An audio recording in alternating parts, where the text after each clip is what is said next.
Hello বন্ধুরা, শিখা spicy কুকিংয়ে আপনাদের সকল বন্ধুদের স্বাগত জানাই।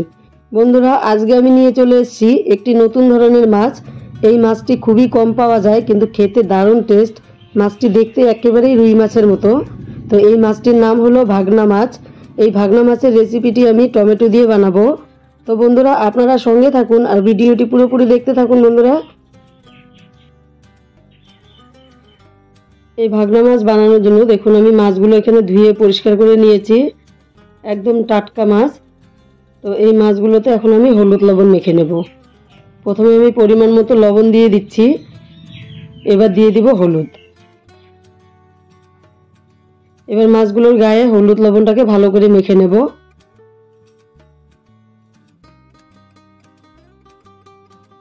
হাত দিয়ে ভালো করে ঘষে ঘষে মেখে নিতে হবে। তো বন্ধুরা, মাছগুলো খুব সুন্দর করে মেখে নেওয়া হয়ে গেল। এবার একটি মশলা আমি তৈরি করে নেব। আর এখানে টমেটোগুলো কেটে নিয়েছি, দেখুন টমেটো দিয়ে আমি মাছটি রান্না করব।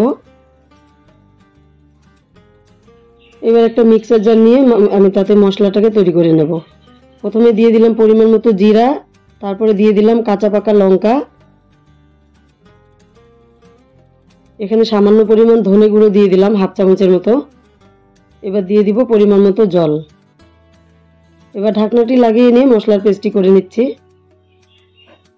তো দেখুন বন্ধুরা, মশলার পেস্ট তৈরি হয়ে গেছে।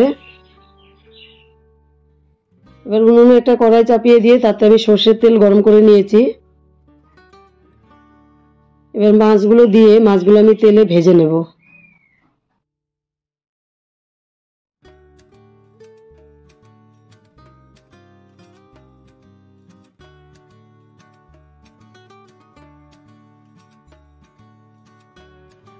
মাছের এক পাশ ভাজা হয়ে গেছে বন্ধুরা, এবার উল্টে দেব।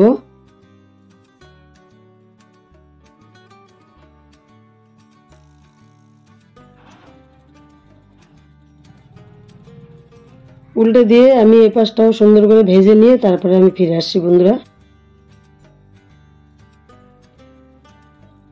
তো দেখুন বন্ধুরা, সবগুলো মাছ আমাদের ভাজা হয়ে গেছে। এবার মাছ ভাজা তেলেই আমি দিয়ে দিব জিরা ফোড়ন।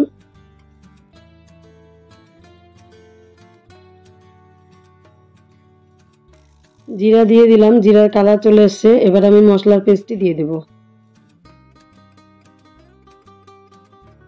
আগে থেকে যে মশলার পেস্টটা করেছিলাম সেই মশলার পেস্টটা এবার দিয়ে দিচ্ছি।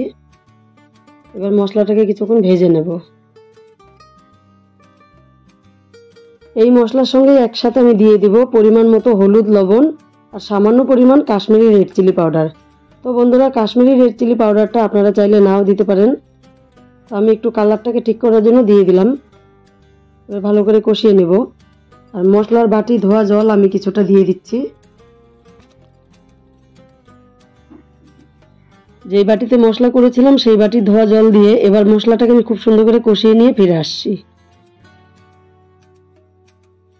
তো দেখুন বন্ধুরা, মশলাটা কিন্তু খুব সুন্দর করে কষিয়ে নেওয়া হয়ে গেছে। এবার এর সঙ্গে আমি দিয়ে দিব কেটে রাখা টমেটোগুলো। এবার টমেটোটাকে আমি ভালো করে কিছুক্ষণ কষিয়ে নেব মশলার সাথে।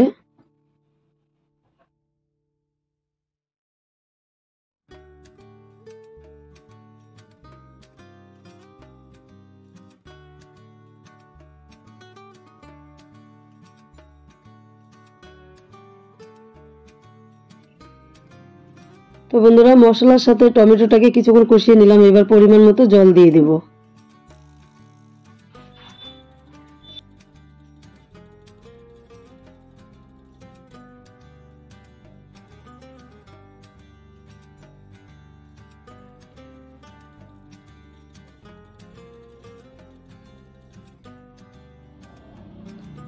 পরিমাণ মতো জল দেওয়া হয়ে গেল। এবার একটু নেড়ে চেড়ে দিয়ে আমি 5 মিনিটের মতো জাল করে নিয়েছি। তো আবারও একটু নেড়ে চেড়ে দিচ্ছি। এবার ভেজে রাখা মাছগুলো এখনই দিয়ে দেব।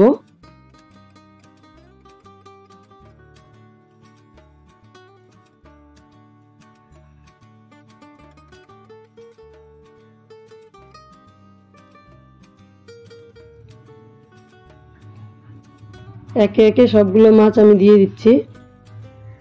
মাছগুলো দেওয়ার পর হালকা হাতে একটু নেড়ে চেড়ে দেব।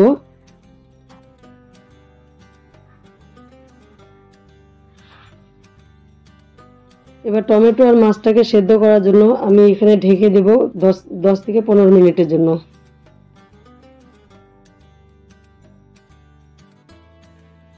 পনেরো মিনিট হয়ে গেছে বন্ধুরা, এবার আমি ঢাকনাটিকে খুলে নিচ্ছি। তো দেখতেই পাচ্ছেন বন্ধুরা, মাছের টমেটোগুলো খুব সুন্দর সেদ্ধ হয়ে গেছে। এবার যেহেতু টমেটো রেসিপি, তার জন্য আমি সামান্য পরিমাণ চিনি দিয়ে দেবো এখানে। চিনিটা দিলে কিন্তু এর টেস্টটা অনেকটাই বেড়ে যাবে। তো চিনিটাকেও ভালো করে মিশিয়ে নিচ্ছি। এই একই সঙ্গে আমি দিয়ে দিব কুচিয়ে রাখা ধনেপাতা।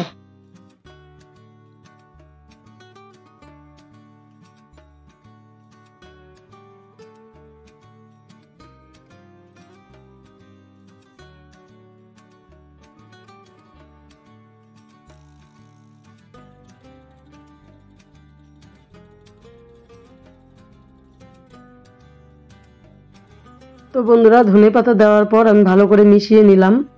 এবার 4 থেকে 5 মিনিট জাল করে নিয়ে আমি রেসিপিটি নামিয়ে দেব।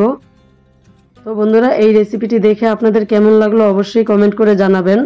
আর ভিডিওটি সম্পূর্ণ দেখার জন্য আমার নতুন পুরনো সকল বন্ধুদেরকে জানাই অসংখ্য ধন্যবাদ। দেখা হচ্ছে নেক্সট ভিডিওতে।